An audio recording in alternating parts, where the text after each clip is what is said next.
some thoughts as my kids just finished a cakey fun run is they have an opportunity to feel proud of themselves. And as I wrap up May and June of 2024, it reminds me of a race. We celebrated our 14th wedding anniversary, celebrated birthdays.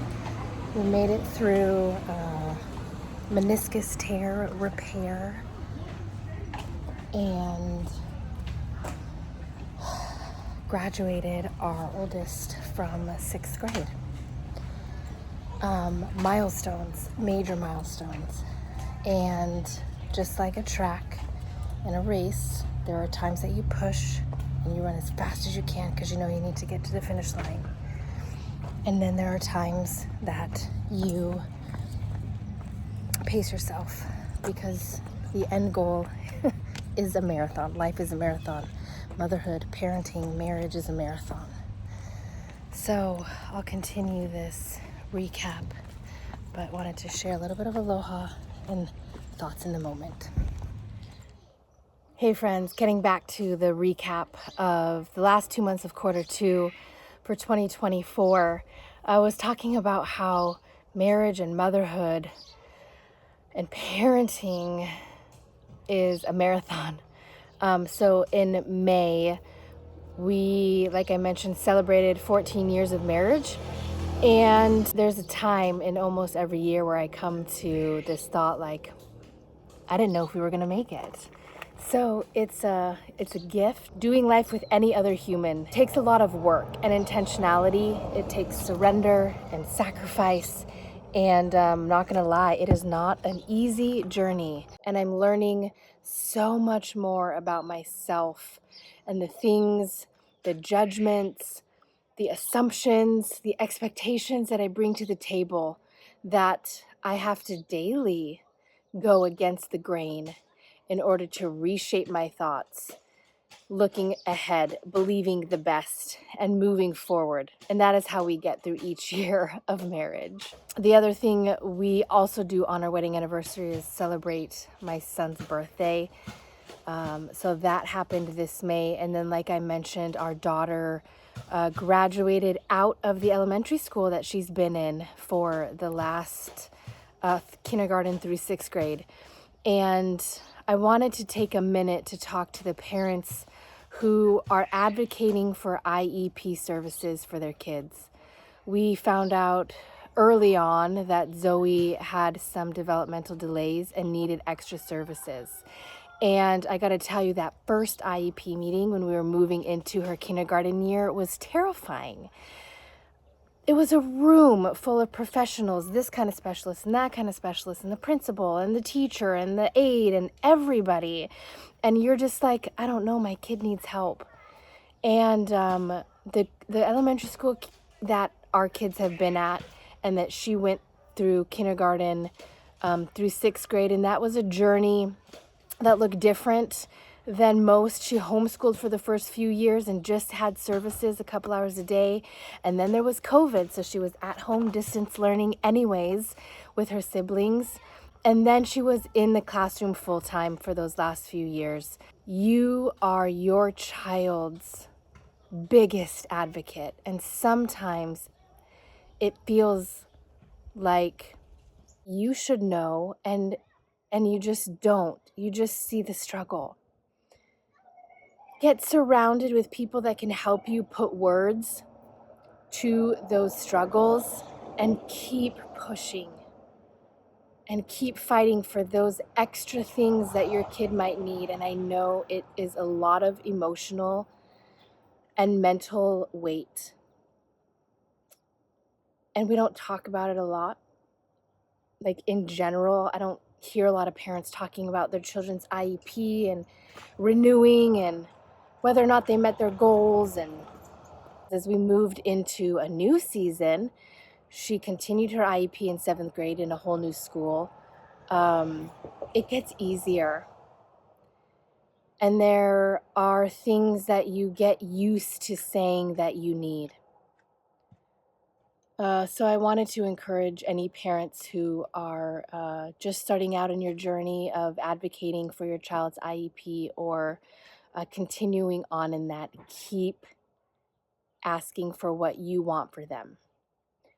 It's worth it. That's May. June, I celebrate my birthday. I set some goals for myself that I'm excited to see what happens come this June 2025. Some daily rhythms that I've been continuing in to see what the outcome will be for 2025. My husband celebrates his birthday in June also. And we were preparing ourselves for a trip to Palau in July, which I will recap in another video. And a part of that preparation was the decision for him to go ahead and get his meniscus tear repaired in his knee. Of course, the medical professionals we talked to made it sound like it'll be in and out, you'll be fine. A new level of service in marriage was required. A new level of sacrifice and care, a new appreciation was gained for the ability to simply stand on 2 feet, to simply bend your knees up and down. Funny story, in the middle of the last section of the recap, my phone just stopped working and it said, "Phone is too hot, must cool off in order to use again." Isn't that just like life? Sometimes we just need to cool down. And I was talking about the journey of healing and recovery when your spouse goes through a surgery, and the meniscus tear was, as surgeries go, a simple procedure, but it took a lot of working together to heal in the recovery, and especially as we prepared ourselves for a lot of unknown moving into our trip to Palau. So if you're on the journey of caring for a recovering, healing spouse from surgery, or you are the recovering spouse, grace to you, strength for each moment. If you're getting too hot in a situation, cool down before you continue. Whatever that looks like for you, take a deep breath, give yourself some time, permission to come back to the issue. Drink enough water. Staying hydrated makes such a difference. And then continue forward together toward the end goal. And sometimes that end goal is unknown, but the journey of healing is the purpose of the situation that you're in. And healing takes time and intention and repetition. And it takes the discipline to stay still when all you want to do is move.